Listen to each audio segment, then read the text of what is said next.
कितीही मोठं संकट येऊ द्या, ही एक कथा नक्की ऐका. नाथबाबांनी सांगितलेली महत्त्वपूर्ण कथा. कितीही मोठं संकट असू द्या, कितीही मोठी अडचणी तुमच्या आयुष्यात येऊ द्या, कधी कधी देव आपली परीक्षा घेतो, पण त्याच क्षणी तो आपल्याला वाचवण्यासाठीही तयार असतो. आज मी तुम्हाला अशी एक कथा सांगणार आहे जी तुम्हाला शिकवेल, संकट आकार पाहून नाही पळत, ध्येय पाहून पळतात. कथा सुरू. भाग क्रमांक 1. गाव व साधूची भेट. एका छोट्या गावात एक माणूस राहत होता, नामदेव नावाचा. नेहमी काम करणारा, प्रामाणिक, पण आयुष्यात खूप त्रास भोगणारा. घरात पैशाची तंगी, नोकरीत अडचणी आणि मनात सतत तणाव. एक दिवस तो जंगलातून जात असताना त्याला एक वृद्ध साधू दिसला, शांत, तेजस्वी आणि समाधिस्थ. नामदेव जवळ जाऊन म्हणाला, बाबा, माझ्या आयुष्यात इतकं संकट का येतात? कधीच शांतता मिळत नाही. साधू हसले आणि म्हणाले, चल, तुला उत्तर दाखवतो, ऐक, नाही बघ. भाग क्रमांक 2. ड्युटीची परीक्षा. साधूंनी नामदेवाच्या हातात एक लहान ड्युटी दिली आणि म्हणाले, ही ड्युटी गावापर्यंत घेऊन जा, पण दिवा विझवायचा नको. नामदेव निघाला.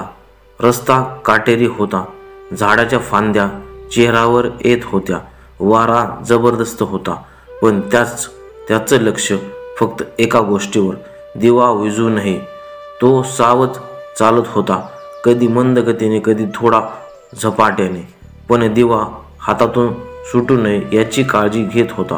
कसेबसे तो गावात पोहोचला. भाग क्रमांक 3. गूढ प्रश्न.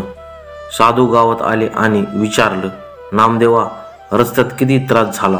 नामदेव म्हणाला, खूप बाबा, काटे, वारा, दगड सगळं होतं, पण मी दिव्यावर लक्ष ठेवलं. साधू हसले आणि म्हणाले, शाबास, आता सांग, रस्त्यात पक्षी किती होते? झाडे किती दिसली? कोण कोण गेलं वाटेतून? नामदेव थोडा चकित झाला, बाबा, माझं लक्ष दिव्यावरच होतं, बाकी काहीच दिसलंच नाही. भाग 4. गुडाचा उलगडा. साधू म्हणाले, बरोबर, जसं दिव्यावर लक्ष ठेवल्यामुळे तुला बाकी गोष्टी दिसल्या नाहीत, तसं आयुष्यातही जेव्हा लक्ष ध्येयावर असतं तेव्हा संकट दिसत नाहीत. जरी ती असली तरी.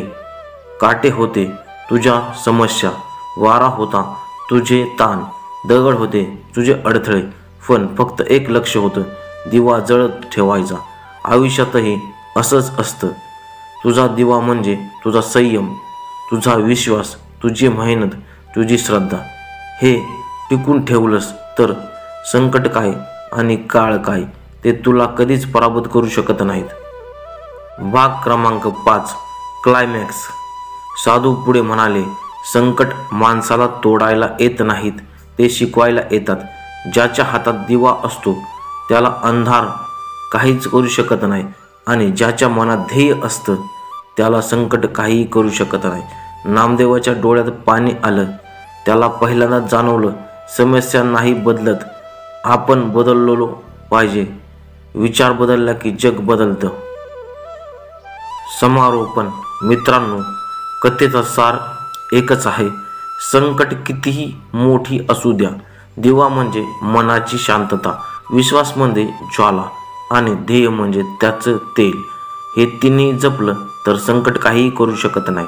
लक्षात ठेवा, तुमचा दिवा जळत राहिला तर जीवनाचा अंधार कधीच जिंकू शकत नाही. तर या ठिकाणी खूप महत्त्वपूर्ण लक्षात ठेवण्यासाठी सांगितलेलं आहे. या ठिकाणी बघू शकता, नाथबाबांनी आपल्याला खूप महत्त्वाचं लक्षात ठेवण्यासाठी सांगितलेलं आहे की तुमचा दिवा जळत राहिला तर जीवनाचा अंधार कधीच जिंकू शकणार नाही आहे. जर तुम्ही सातत्याने प्रयत्न करत राहिले किंवा तुमच्या लक्ष्यावरती तुम्ही केंद्र, या ठिकाणी बघू शकता, तुमचं लक्ष जे आहे, जे पण आहे, तुमचं ध्येय जे पण आहे, तुमचं जे स्वप्न जे पण आहे, कोणतं पण संकट पूर्ण येऊ द्या, जर तुमचं या ठिकाणी ध्येय पूर्ण होण्यासाठी तुम्ही झटत असाल, तुमचं लक्ष केंद्रित असेल, तुम्ही या ठिकाणी अभ्यास करत असाल, खूप सारा अभ्यास करत असाल, आणि कितीही संकट तुमच्या पुढे असू द्या, तरी पण तुम्ही तुमचे सातत्य ते प्रयत्न चालू असेल तर त्या प्रयत्नांना तुम्हाला या ठिकाणी नक्की यश मिळतं असं नाथबाबा सांगतात. फक्त तुमचं ध्येय तुम्ही जर ठरवलेलं आहे तेच तुम्हाला कार्य करायचं आहे.